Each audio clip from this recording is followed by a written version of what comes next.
Her name is Monica. Monica. Hello, Monica. Hello. Okay. All right.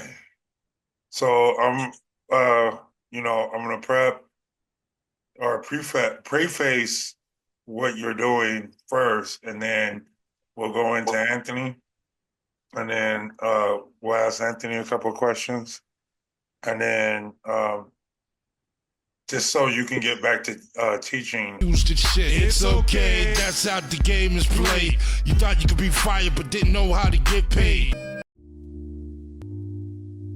Man. So, you see me in all this Laker garb. I've been a Laker fan since this color. Since this color. You see this? You see this color? You see that? Mitchell and Ness jump offs. Mitchell and Ness. That's how long I've been a fan. All right. So, but there was a big trade that happened. Everybody in the world talked about it. I didn't talk about it because I wanted to see exactly what happened, right? So Luka gets traded to LA for Anthony Davis. So the reason behind it is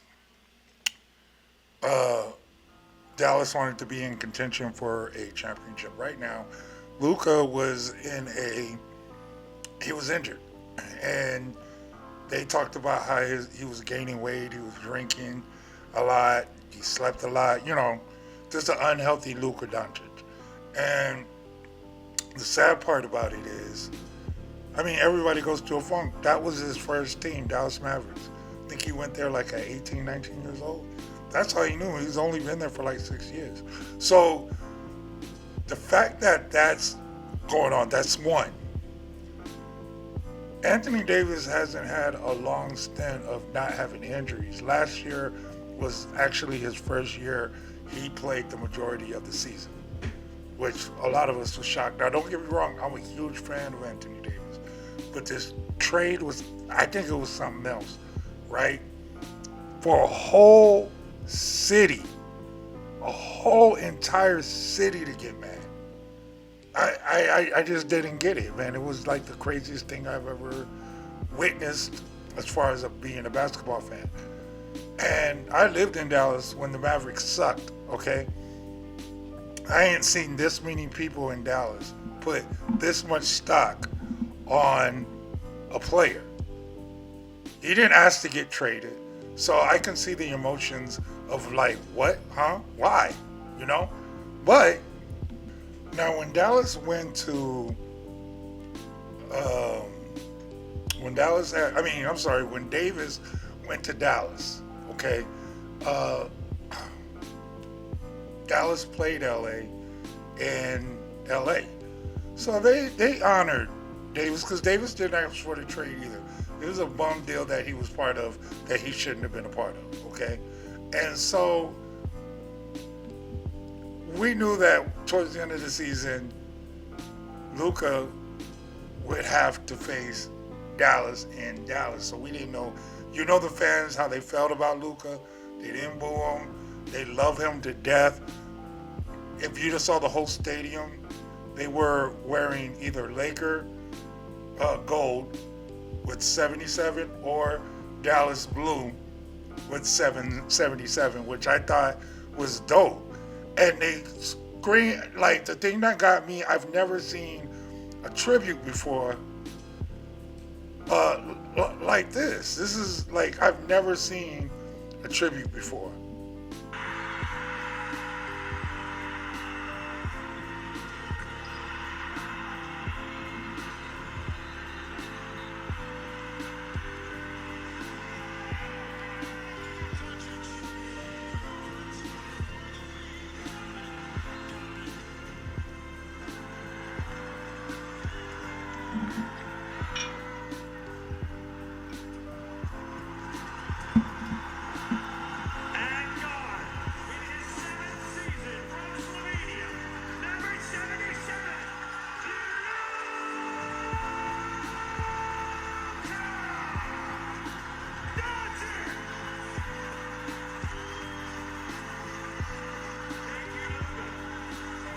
Who is responsible for this trade?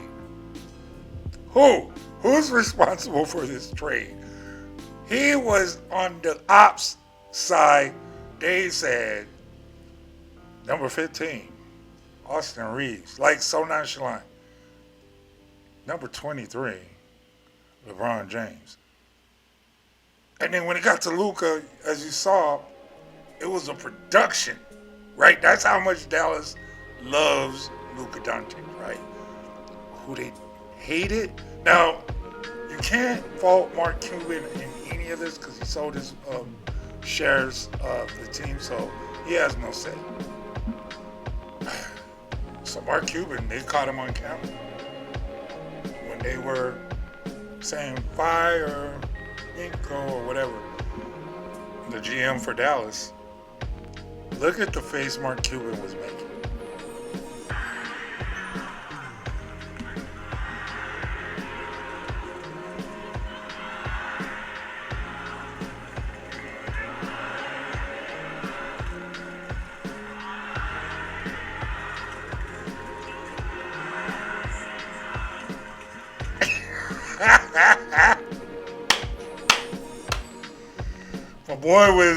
My boy was angry because he would have never okayed this trade.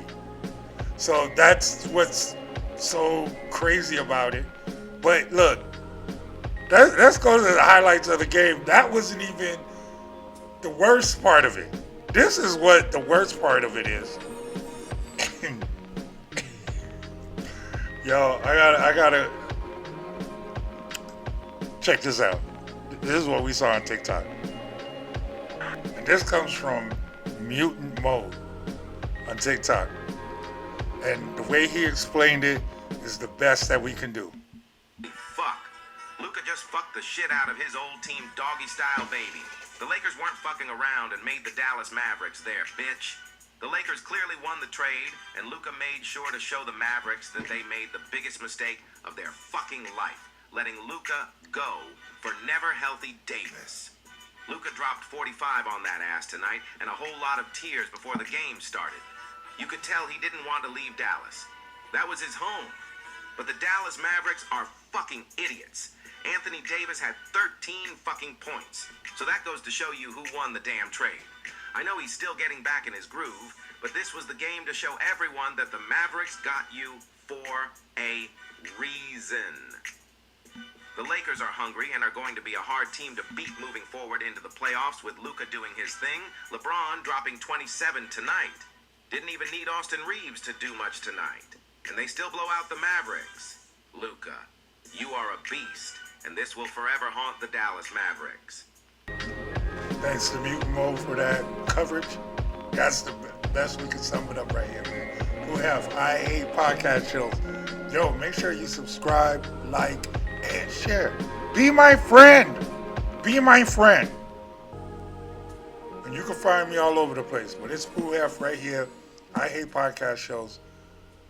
New episode 9 a.m. Central Standard Time every Sunday. Limited series, man. Find out who my next guest is coming up this Sunday. I love this. I love this shit. This is, oh my goodness. The I Hate podcast show. Your boy Heff in the building right now. And the reason why I tell you I hate podcasts, because podcasts don't talk about nothing. Nothing. I mean, nothing. But I always want to do something that's relevant, especially to the community base. And right now, I do have DJ Marc X. And I'm saying his name like if I don't know the dude. The dude's actually my mentor. He's one half of Gecko Brothers, but he's been doing his thing, man. He got Beat Addicts Radio. And then not only that, I didn't know he was like a full-fledged teacher. Where did that come from, Mark? I do not know. I mean, you're a teacher. You have a couple of champions under your belt, but I'm just saying, like, now you're like for real. For like, do I call you Professor X or? No, just keep it simple and the same. So, all right. So, Mark, for those that don't know, he's an X Radio DJ, as far as terrestrial is concerned, been on the air for over 20 years. And actually, he's the reason why I even got to do radio. For those that don't know, that we've owned our own radio station. We've had I want to say, without bragging, that we were like the first dudes to ever do a podcast. And we didn't even call it a podcast. We just called it a show. We started off doing the video thing back in 2014. Make sure you get our app on the iOS, on the phone, or iPhone, or Android. You got Android. Yeah, iPhone. That's what. Oh, well, you did. Your ugly ass 5C app. My shit is right here. Yeah, my shit's nice. My shit, yeah, it is because it's a clear screen. Nigga, it's just basic as fuck. No, it isn't. That's all right. It has gold on the back. Give a fuck what you talking about. Get our app. Look, it look like this. He don't got one, but it's right here, stupid. He might not have enough memory on his phone. He act like he got. Nigga, I got 64 gigs. No, he got 8 gigs. He got 8 gigs. Alright, no, because I can go into my dial. Why the fuck are we playing Drake? That's the record you sent me to play. I ain't sent you this fucking record, man. You to listen, you'll be mad. No, I did not. Let me find out you get home listening to Drake. So, I mean, the accolades are there. But this is actually special to me, and that's why I hit up Mark, and I was like, hold on, we got to talk about this dude. His name is Anthony. And Anthony's right there. Say hello, Anthony. Oh, hi. How are you? Good. So let me ask you a quick question, Anthony. Why DJing? Why do you want to be a DJ? Well, because before this, I was, in music for years. Okay. Playing different instruments, and also I've heard dubstep, and so at one point, I think it was. I forget when it was. We were like looking for people that would maybe teach me different instruments, because I played instruments that are not known here. Okay. And so somebody from like an organization that helps the blind had offered to have another DJ teach me how to DJ. So Mike D, because he was blind. Yeah. Yeah, I know Mike. So, but then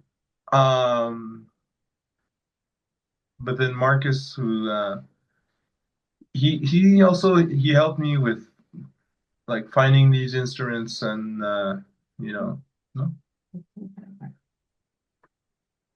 and so he knew when I had told him that, he said that he knew Marc X, and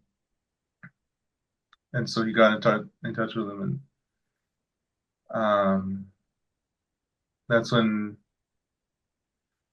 we started learning how to DJ. And I've seen your progression because Mark shares your progression, but you mentioned that you play. You were more like you were interested in music, and you were doing music before the DJing. What was your instrument of choice? Many instruments. Just one. I started with. Give me two. Give me two. I started with the piano, but then I started playing also the bass, and then an Arabic instrument called the oud. Oh yeah, that was. What made you want to play that?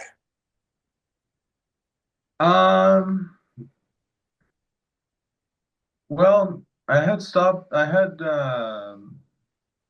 kind of wanted to start learning different instruments, and the people from that same organization Hmm.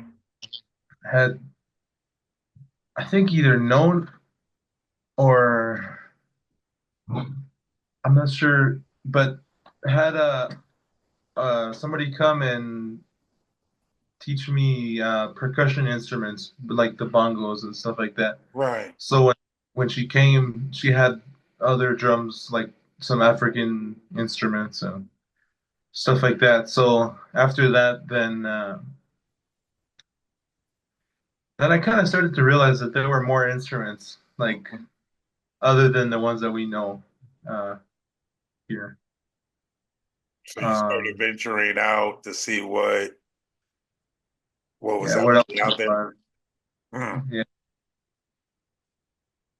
Um, and after all those instruments, which I'm still, doing that, but mostly now, DJing along with those instruments, playing those as well.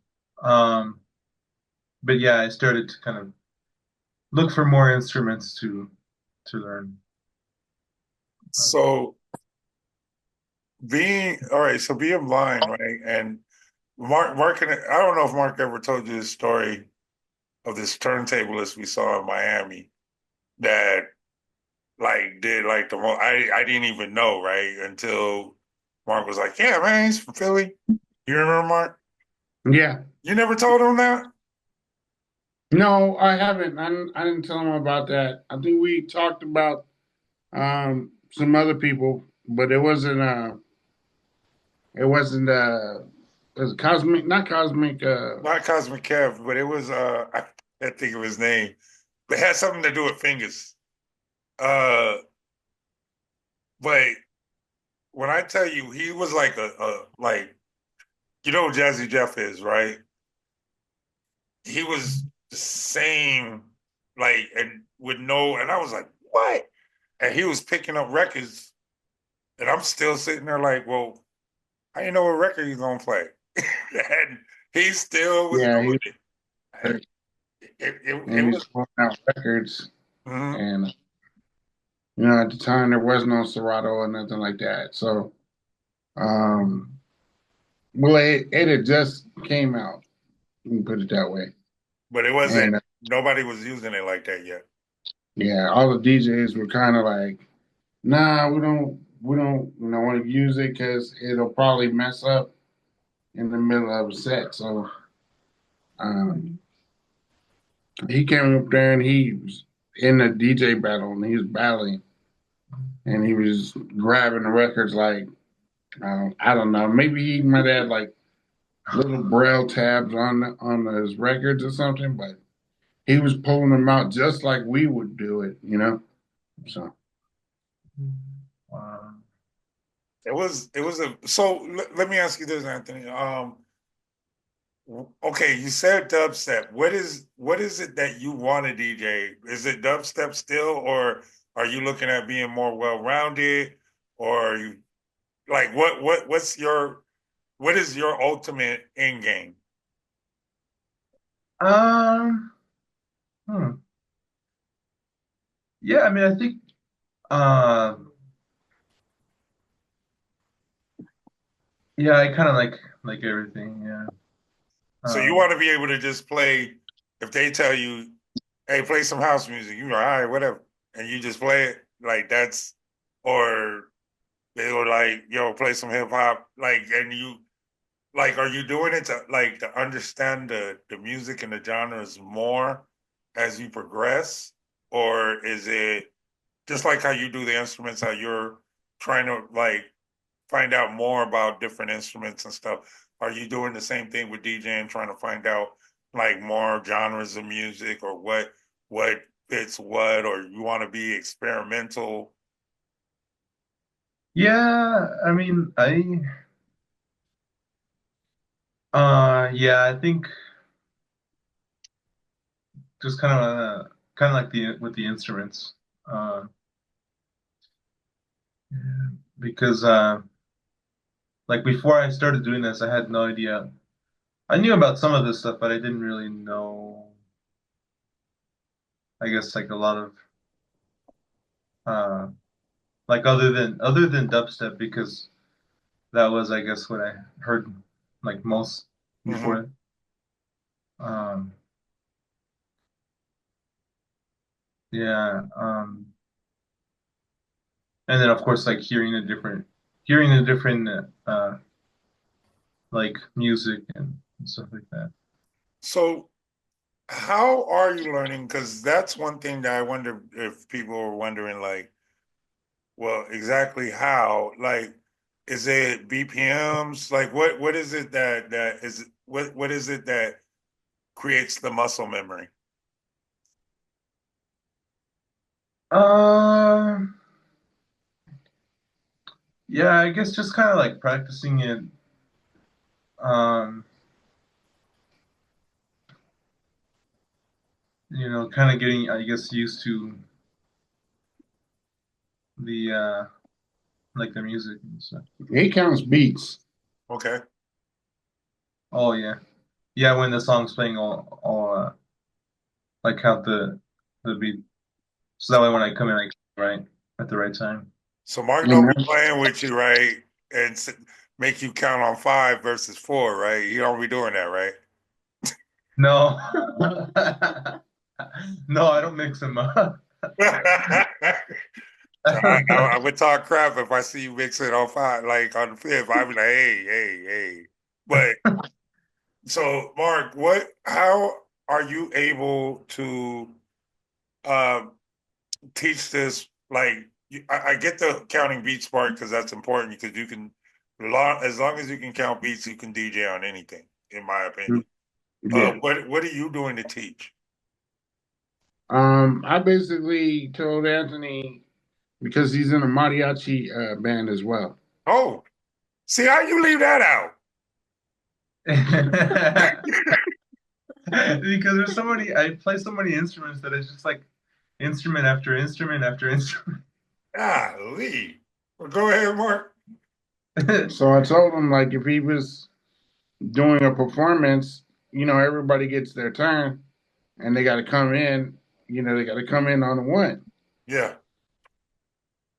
just to imagine that, but you're doing it with music. And then I told him that his ears are his eyes. So we just practiced the counts and coming in on time and everything. And Anthony already knew that. So he got it like right away. It's like we were 3 days in, he was already mixing already. Mm. And then I was telling him like, yo, man, like I spent many, many days out there in that back patio trying to get those records to blend together with no pitch control or nothing. Right, right.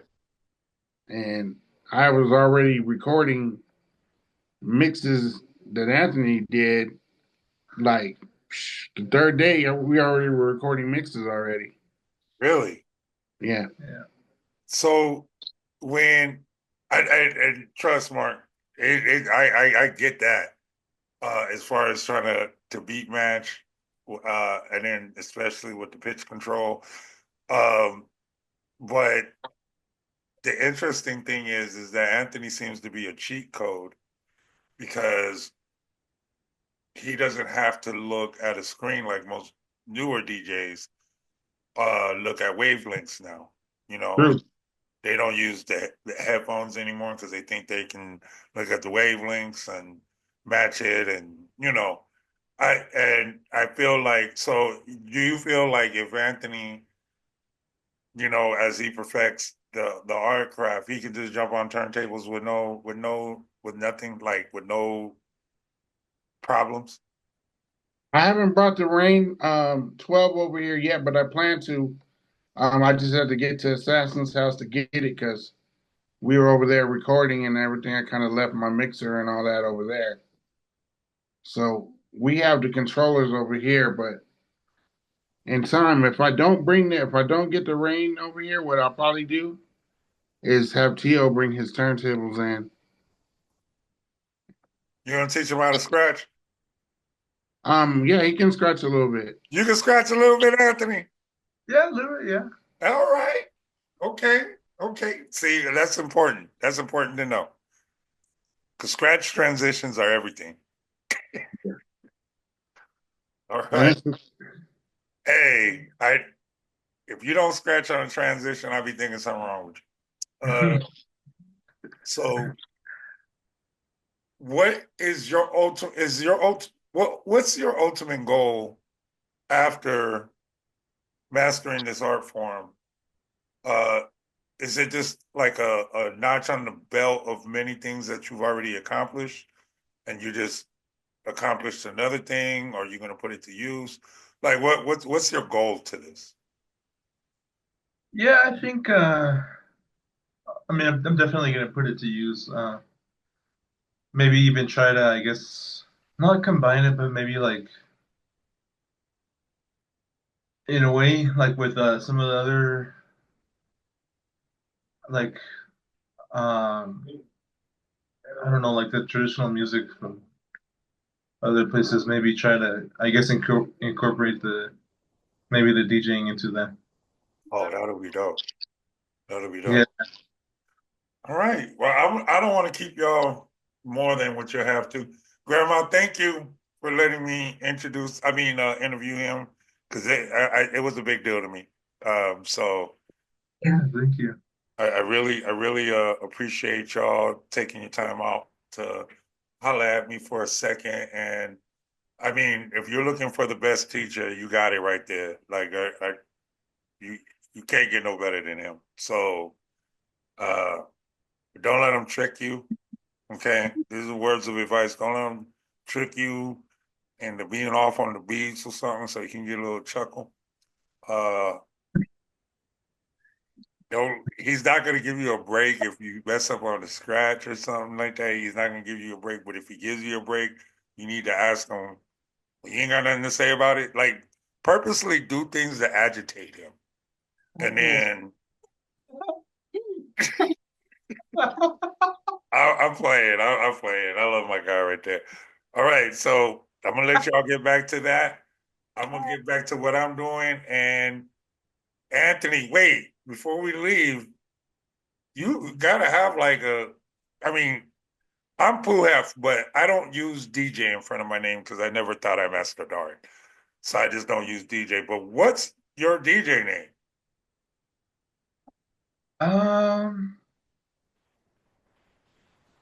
Well, I mean, we were kind of trying to see. I was thinking maybe like DJ Cane or something like that. DJ Cane? Yeah, that's his middle name. So since he's blind and he uses a cane, I thought that would kind of go together. Yo, that's a play. That's a dope play on words. Yes. Yeah. I like it. I like it. Well, all right, y'all. This is DJ Cane. You know what's dope? Because if you want to bop somebody over the head with your cane, if they don't know your name, then they don't see either. So you just show them the light real quick.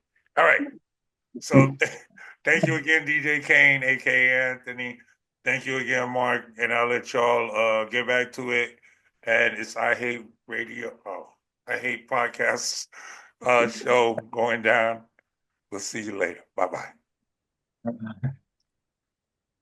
Okay, man. All right, man.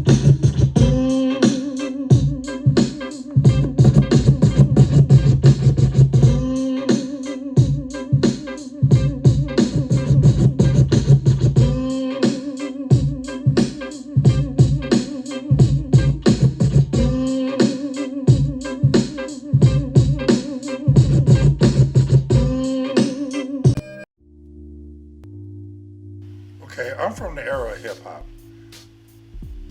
I'm talking about way back. I was born in 1973. I lived all 50 years of hip hop.